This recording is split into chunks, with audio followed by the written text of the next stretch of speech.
Merry Christmas everyone and welcome back to Let's Play Super Mario Bros. 2 Christmas Edition. In the last part we've cleared the first two levels of the game, now we're in World 1-3 and for this stage we will choose Luigi, and I'm very happy that we choose to play with Luigi because Luigi is the best character in the game.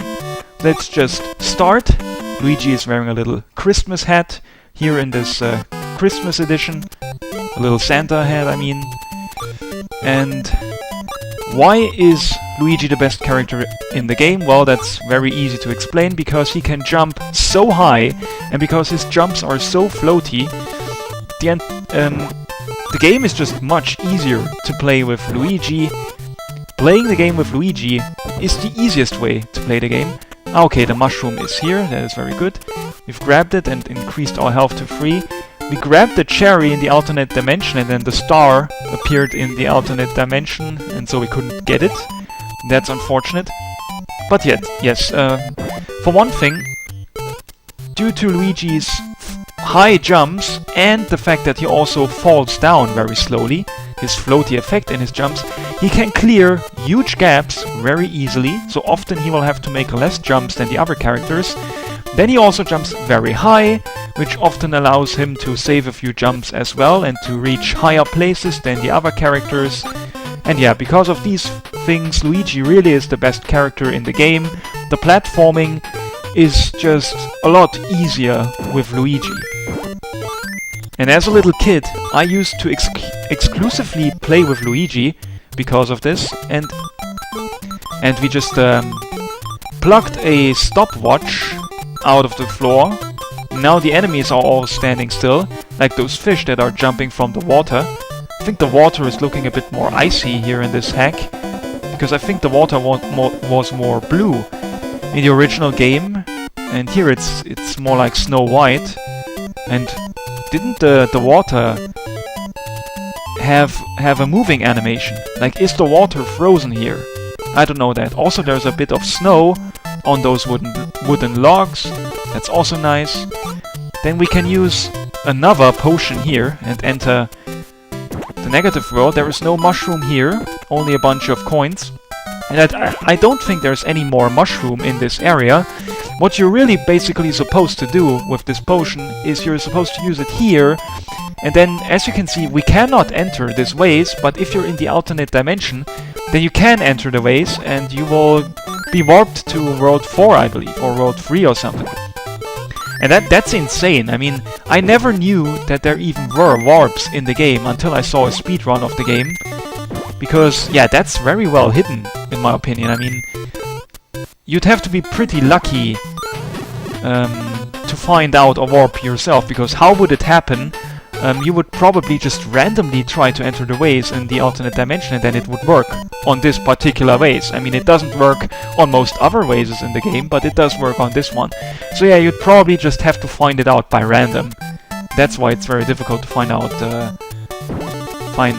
warp zone. So we've gotten a heart here before, but I've got hit again by those enemies and I took some damage. I think we got a heart because we killed 2 enemies in one throw. Let's try. I wanted to try and see if we can do this again. The enemies keep on respawning. Yeah, there we go. The enemies were respawning, but this time we didn't get a heart. Yeah, I think it's random. You have to kill multiple enemies in one throw, and then it's also random. So, now we're in this cave here. We will go up first, because I know that this is the correct way. I mean, technically it's 50-50, you could go down first, but you would see that going down is the wrong way. There's these enemies that are orbiting around the platforms. I don't know how they're called. They're flashing very heavily. They're round, they have eyes, and you can kill them if you throw other enemies at them, like with most enemies. Those blocks here, I think they're slightly mushroom-shaped in the original. At least they are in the Super Nintendo version. I don't know how these blocks look like in the NES version, but here in this Christmas hack they got changed to presents. That's very nice. You have to use them here, you have to stack them in order to be able to go up here, but yeah, you can skip all this, I think, and just do a super jump. Yeah, look at how awesome Luigi is. He can jump so high that he doesn't even need to stack a single present. he can just scale this platform with a single super jump. So there we go, we enter this room. There's a lot of Phantos here, 5 to be precise. I think in the Super Nintendo version of the game there's also a huge Phantom mask in the background, but here it's just a blue empty background in the original, and in this Christmas hack it's snowing in the blue background. So yeah, if we grab the key, then Phantom will become active here again. We will immediately make him stop following us by throwing the key away.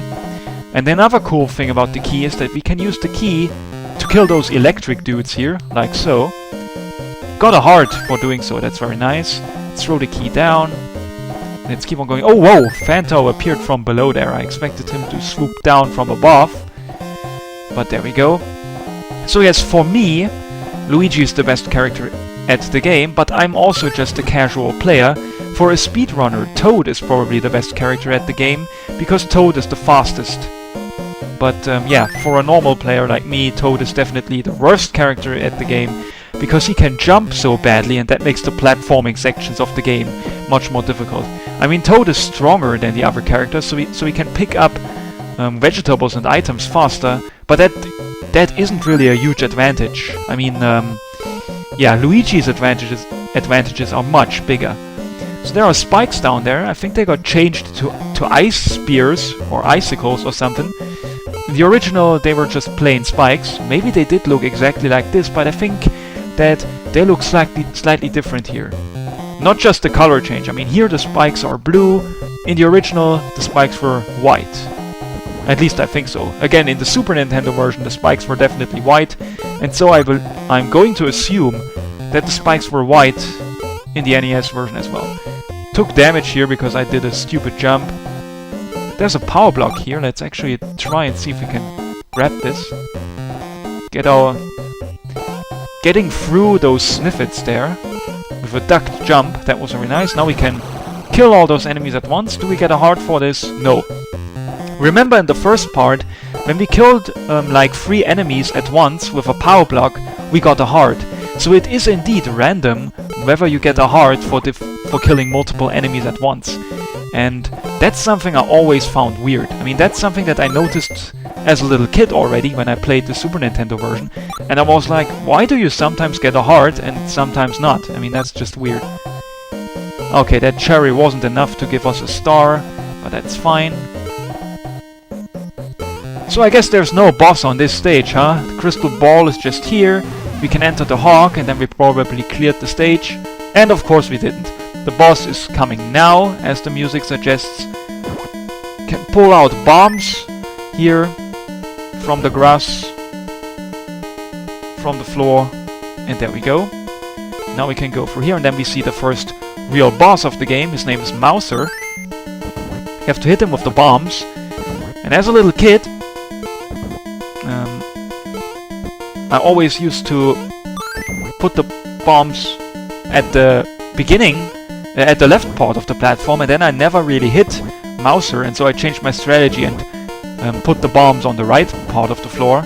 With the second bomb, I tried to demonstrate putting it on the left part of the platform, but I accidentally threw it too far, and then I hit Mouser anyway. That's how I wanted to do it. You see? Okay, this bomb barely hit him. So yes, my demonstrations went pretty wrong here. But yeah, I only barely was able to hit him by throwing the bomb on the left side of the platform, and throwing it to the right side of the platform was just a lot more effective. If we want, then we can still kill ourselves with those bombs. Let's actually demonstrate the fact that the bombs can damage yourself.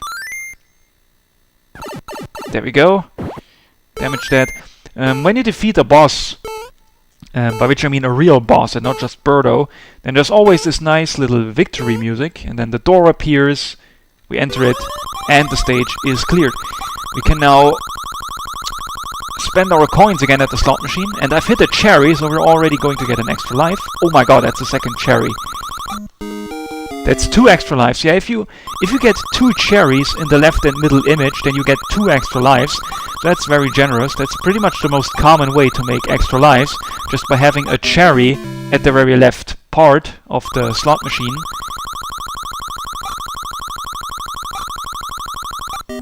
See? usually if I get anything else but the cherry on the left image, then I won't end up getting any extra lives. Okay, I tried to concentrate here and time it right, but I didn't manage to do it. But we did increase our life counter from 4 to 6. Let me demonstrate Toad now. I really don't want to play with him, but I want to demonstrate every character in this Let's Play. Yeah, there's Toad. I think he looks different here in this hack. I mean, his hat definitely looks different, right? It definitely looks different than in the original SNES version. So yeah, we've cleared World 1. World 1 had 3 stages. Every world has 3 stages, usually. Except for World 7, but we will see that when we get there. Now we're in a desert world. That's the green desert floor. It really should be brown, and there's some pyramids in the background. Even although they don't really look like they're far in the background. So yeah, this doesn't exactly look that great. There is some green dots in the sky here. Are those supposed to be stars or something? There's this snake-like dude appearing from the sand. Yeah, did you see that Toad picked that enemy up really fast? He's the fastest character. He's the strongest character. And speedrunners like him the most because he's the fastest too. I don't know if Toad is the fastest character by default, like if he just runs faster than all characters at normal speed. I actually don't know that, but what I do know is check this out. If you pick up an enemy, then Toad suddenly can run faster while holding the enemy. That is fucked up. That makes no sense, and I honestly don't know why they programmed it like this. To me, this is just weird. And I only know about this because I've read about it in a speedrun comment. So yeah, this is just weird. And in particular, by the way, this is an extra advantage to Toad in this version. Let's see if there's a mushroom here, hopefully. Ah yes, the mushroom was exactly at the same spot where we entered this negative world. And so we were standing inside the mushroom. We had to jump on top of it and then grab it. Yeah, if you are unlucky, the mushroom isn't always right next to the potion. So yeah, if you're unlucky, then you go into the negative world and then you will not find a mushroom. And you can't try again because the potion here will only appear once. I mean, the other vegetables here around the potion reappeared after we entered the negative world, but the potion itself stays gone. Can enter this. Now let's demonstrate what I tried to demonstrate in the previous part. Except we can't, because this we pulled a turtle shell here out of the floor. I expected there to be a bomb so that we could break those blocks here and go down. That is weird. I thought that very soon in the game there would be bombs in those ways rooms so that you could go down, but apparently that doesn't happen until later in the game. So yeah, what was I going to say? Actually, I think I'm talking bullshit here. We just went out of this ways, and the other vegetables here didn't reappear either. But yeah, my point still stands. You only have one chance to figure out where the mushroom is with the potion. If you die, then I think the potion doesn't respawn, but the other vegetables, the normal vegetables, do definitely respawn when you die. So now the part of the sand here is moving. That's quicksand. If you sink down the quicksand all the way, then you do die, I believe. But yeah, you sink down here so slowly. Oh shit. Oh shit, you die quick. I thought you had to sink down all the way to the bottom of the screen. But no, you just have to fully disappear in the sand with your whole body. I didn't actually know that, so I just accidentally demonstrated a death here. It's the first death that we had in the game, and it wasn't a real death. It was just an accident. And also I'm wrong here, the potion does actually respawn. However, as you can see here, the mushroom does not respawn. But we can grab another extra coins. These 3 coins will add to the total, I believe. I think we didn't lose the first 3 coins that we got here before our death. So we should now be at 6 coins total. So yeah, if you sink down the quicksand, quickly press the jump button multiple times to slowly get out. And yeah. So speaking of Toad's advantage of running faster when he's holding an enemy, This advantage, I think, doesn't even exist in Doki Doki Panic, the Famicom Disk System version of this game. At least I think so. That's cute. The Shy Guys can sink down in the quicksand too. And now they're gone forever, I guess. Well, no, they come back here. But yeah, they're gone for now here. They can't... This guy who just sunk in the quicksand won't hit us anymore. But yeah. There's the fire-spitting plant, a very... one of the more difficult enemies in the game, I think. Because, well, for one thing, this enemy can fire projectiles, making him more difficult. Although the Sniffets can fire projectiles as well, but I don't think the Sniffets are as dangerous. The Sniffets can only fire from left to right. But this guy fires from above in a curved fashion. Like his projectiles go in an arc, basically. And that's just more dangerous, I think. There's a star here, let's try to get it. There we go. So what I wanted to tell all this time, we can apparently enter this pyramid here. This advantage that Toad has of walking faster when he grabs an enemy probably doesn't exist in Doki Doki Panic, the Famicom Disk System version, because you can't run in Doki Doki Panic. Yeah, that's fucked up. There's no dash button, no B button here. That's an improvement made in the NES version of the game. And what I also haven't explained yet is that the controls of this game are pretty much perfect. First of all, in the air you just have very fluent control, and another great thing is that this is one of those rare instances in a game where you can actually start to accelerate in mid-air. Look here, I jump, and then in mid-air I started going faster. You can start to accelerate in mid-air if you hold the B button in mid-air. That is absolutely fantastic. Not many games allow you to do that. If you want to dash, then you have to do so before jumping. You have to hold the B button, then get your running going, and then you have to jump, and that's the only way to be able to dash in mid-air. But the fact that you are allowed to start dashing in mid-air here allows you to control your jumps even better. So I chose Toad for this stage because my memory was correct. This is the part where you have to... I don't even know exactly what you're doing here. You're like pulling the sand up, and then the sand disappears, and that allows you to drop down the stage here. And since Toad is the strongest character, he's pulling the sand up here the fastest. So this section is actually the easiest with Toad. The Sniffet here is jumping up the sand, because after firing bullets he's jumping up slightly. The bullets, when they hit the wall, they get blocked off the wall and fall down, but they can't hit you on the way down. That's good. That would be very mean if they could. So yeah, the Sniffet is now stuck there because there's no sand above anymore, so he can't keep climbing up.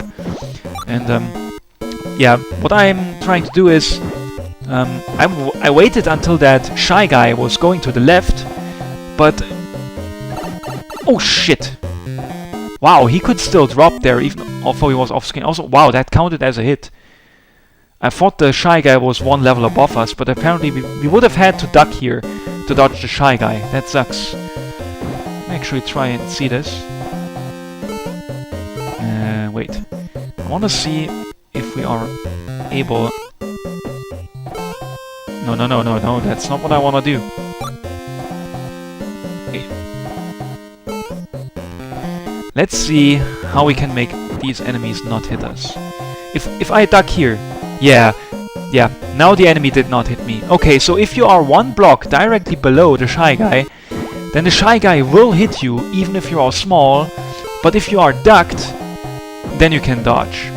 But in particular, what was unexpected is that the Shy Guy was hitting me even although I was small. I still had to duck, and I didn't know that, and so we got the second death of the game.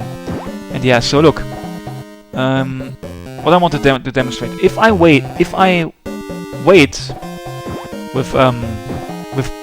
with pulling the sand up until the Shy Guys are to the right, then they will immediately drop down and follow me and get on my nerves. So what I always want to do is I want to pull the sand here while the Shy Guys are still to the left, and then I want to quickly hurry and go down so that the Shy Guys don't drop down and don't get on my nerves. That's the annoying thing in this part, and I hated this part as a little kid. I used to pull up the sand here and destroy this end. I really don't know how to describe this with the correct word. I used to destroy this end and drop down this hole here, and then the Shy Guys were all falling down, and then they were killing me. But yeah, as a little kid I was really bad at this sort of thing, you know, pretty much at video games almost in general.